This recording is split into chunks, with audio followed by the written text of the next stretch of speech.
इसके जो डायरेक्टर साहब हैं वो एक मेंबर ऑफ पंचायत समिति भी है और स्कूल के डायरेक्टर भी हैं। बातचीत करेंगे और दरअसल ईद भी आ रही है और रमजान का पाक महीना भी चल रहा है। इस संदर्भ में हम बाइट लेंगे, स्कूल की तरफ से शुभकामनाएं भी आपको देंगे और सर की तरफ से भी शुभकामनाएं आपको देंगे। सर सबसे पहले आपका बहुत बहुत स्वागत है। सर रमजान का पाक महीना चल रहा है और इस वक्त आप स्कूल में बैठे हुए हैं। खैर बातचीत करेंगे हम व्यक्ति तौर पर। सर स्कूल के मामले में बात नहीं करेंगे क्योंकि हम आपसे इंटरव्यू लेना चाह रहे हैं। सर ईद आ रही है, एडवांस में किस तरीके से हमारे दर्शकों के लिए सबसे पहले बधाई देंगे? सबसे पहले मैं ईद के शुभ त्यौहार के उपलक्ष्य में सभी बहन भाइयों को, हिंदू मुस्लिमों को जी इस त्यौहार की हार्दिक तहे दिल से हार्दिक शुभकामनाएं देता हूं और हार्दिक बधाई देता हूं। सभी भाई इसको मिलजुल के प्यार प्रेम से मनाएं और अच्छे से मनाएं। ये त्यौहार हमारा साल में एक बार आता है और इसको बहुत अच्छे तरीके से अपने मतलब मनाना है।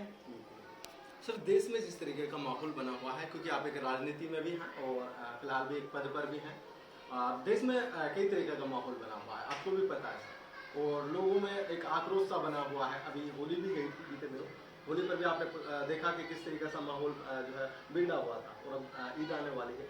क्या मैसेज देंगे, किस तरीके से लोगों को शांति बना करके इस त्यौहार को मनाना? इस होली भी हमारे यहाँ तो बहुत प्यार प्रेम से मनाई गई। हमारे यहाँ गंगा जमुनी तहजीब के रूप में मनाई गई है होली भी। हमारे यहाँ जो क्षेत्र जो हमारा ये मिला जुला हुआ है, जितने लोग यहाँ मेवात से जुड़े हुए हैं उतने ही लोग हमारे यहाँ अदर कास्ट हिंदू भाई भी जुड़े हुए हैं और हम और वो लोग सब मिलजुल के रहते हैं और मिलजुल के ही हम इस त्यौहार को, सब त्योहारों को मिलजुल के ही यहाँ मनाते हैं और उस पर भी बहुत अच्छे से अमन चैन शांति से हमें मनाएं। और बाकी देखो जो बाकी बाहर हैं जो उनके बारे में तो वो जानते हैं, बाकी हम तो अपने यहाँ अपने क्षेत्र के बारे में जानते हैं। सर रमजान का महीने के जो है लास्ट 10 दिन बाकी हैं और इस 10 दिनों में भी अगर कोई इबादत नहीं करेगा या फिर नहीं कर रहा है या फिर नहीं करना चाहता, क्या कहेंगे इस मामले में? रमजान का पाक महीना है जी और इसमें हमारे मोहम्मद सल्लल्लाहु अलैहि वसल्लम ने यूँ फरमाया, जी अगर जो आदमी इस महीने में अपनी मगफिरत नहीं करा सका तो वो पूरे जीवन उसका बेकार, वो उसका पूरा साल बेकार है। अब आने वाले साल में उसको रमजान मुबारक हो या नहीं हो, टाइम का कुछ पता नहीं है। इसीलिए आदमी को 5 टाइम पाबंदी से नमाज पढ़नी चाहिए और दूसरे नंबर अल्लाह के सामने झुकना चाहिए और उसकी बताई हुई, हमारे मोहम्मद सल्लल्लाहु अलैहि वसल्लम की बताई हुई बातों पे चलना चाहिए।